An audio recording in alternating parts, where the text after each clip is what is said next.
Banje kushimira Parseme, izina nitwa Hakizimana Elvis, naje narungitswe n'ibanki nkuru y'igihugu.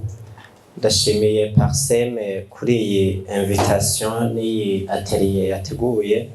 Parseme irakunda gutanga ivyiyumviro, irakunda kuorganiza ibintu nk'ibi birora kw'iterambere ry'igihugu, kandi hajewe ndabikurikirana, ibaza ko n'abandi babikurikirana kubera twese biraturaba iterambere igihugu twese n'ivyacu.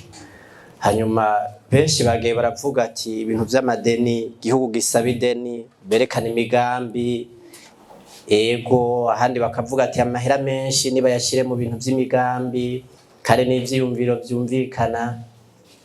Murantunga je ndakunda gukubita kudeye sur les sites iziza Banque Mondiale, ukaraba site za FMI, burya kugira ngo baharure amahera igihugu gishobora kuronka nk'ideni, barafatira gose ku makori atangwa mu gihugu. Amakori atangwa mu gihugu kandi nivyo kugira umuntu ufate ko azoronka umuhideni, nuko nuti none we wararonka amahera azonyishura. Imbyamya bivuga le consultant avuga ibintu vya credibilité, avuga ibintu vya capacité de remboursement, niko nyene biba bimeze. Mugabo ikindi bakunda gufatira ko kugira babone yuko igihugu gishobora no gutegura imigambi y'iterambere, harimwo ibintu oui, la contribution des citoyens à travers les impôts et taxes, kandi bakazikompara na PIB.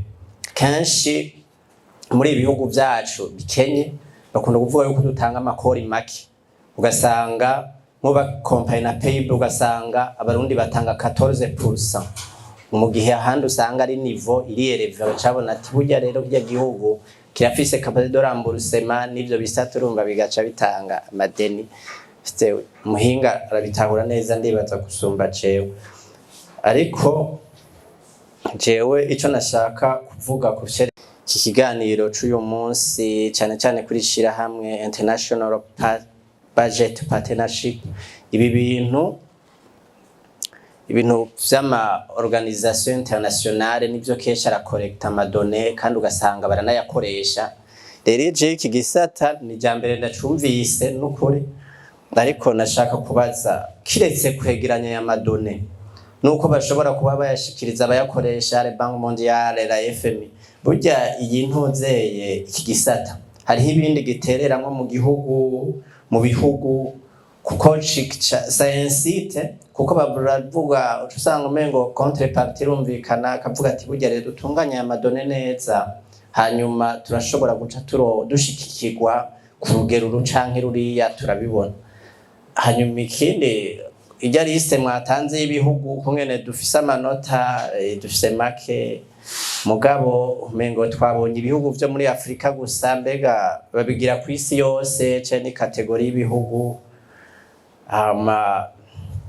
Hariho ibihugu bifise menshi, nabonye umengo hari gishara nka 50 nk'indi 40 ibindi bingahe. None burya ndazi murabahinga no mu bintu vy'ubutunzi, vyigwa vyinshi mu muza gushaka kuba mwarabigize ibindi mwamaze kubikurikirana uko bimeze. None burya aya manota ibi bihugu bifise birafise relation directe na development y'ivyo bihugu, kuko natwe ari gihe turashobora guca tuvuga oui ko ibintu biba transparent ni sawa.